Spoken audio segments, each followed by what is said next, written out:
The Death Car. Comment ça va, ma Lulu? Très bien, bonjour Ravi à de tous. te retrouver. On va dans notre jardin pour parler d'une belle clématite de Noël aujourd'hui, n'est-ce pas, ma Lulu? Oui, exactement. L'année dernière, on avait parlé de l'étoile de Noël, de la rose de Noël. Et cette année, on va parler de la clématite de Noël, qui est une clématite aussi appelée cirosa.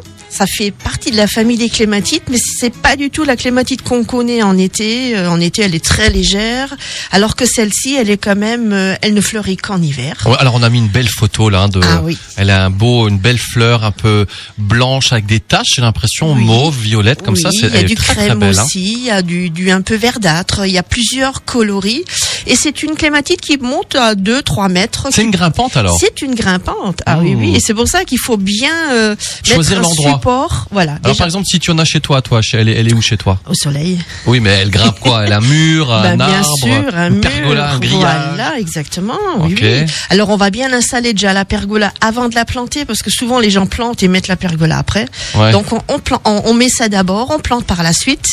On va lui donner. Alors elle est très bien à l'ombre aussi, mi-ombre et soleil. Donc c'est une clématite qui supporte bien. Elle supporte le -20. Bon. Théoriquement, je pense qu'on en aura plus, mais on a vu cette semaine qu'il a fait très très froid. La floraison démarre fin novembre et va jusqu'au mois de mars. Donc c'est quelque chose qui fleurit en hiver et qui nous donne un peu de baume au cœur. Et en plus, elle a un atout, c'est que quand on passe à côté, elle a un petit. Elle sent bon. Elle sent bon la clématite de Noël. Très elle bon. sent quoi, le biscuit de Noël? Oh, je sais pas.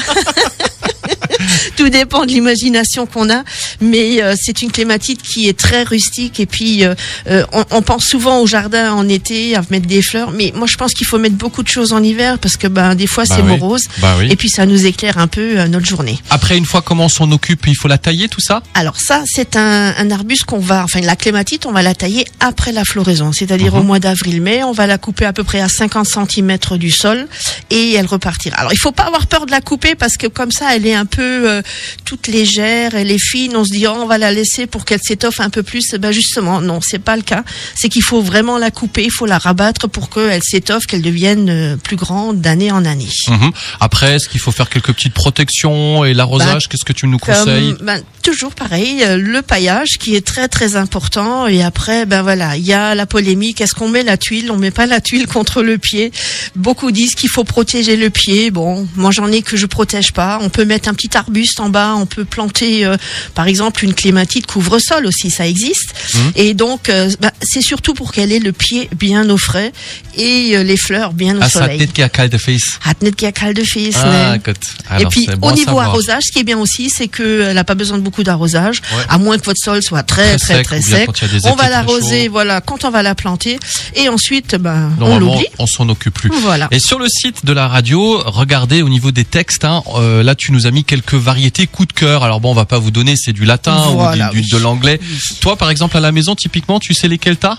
J'en ai qu'une, c'est la Freckless. La Freckless. Freknet. Bon, ça fait chewing-gum, ça aussi, Freckless. Exact. Clématite de Noël. Regardez encore une fois la photo, vraiment super belle. Et c'est vrai que moi aussi, j'aime bien quand il y a des fleurs toute l'année, finalement, et pas qu'au printemps ou en été. Elle est magnifique, donc. Et puis il y a plusieurs coloris, donc on peut vraiment choisir la couleur qui plaît. Et elle se plante toute l'année, naturellement, hors gel. Merci beaucoup pour ce coup de cœur, ma chère Lulu. Je te souhaite de belle fête de Noël à toi, à ta famille, à tes proches. Regardez encore, il reste des idées de cadeaux pour chez Fairfolie ou pas? Oui, il en reste quelques-uns. On a encore ouvert aujourd'hui jusqu'à 17h. Ah super. Merci beaucoup Lulu.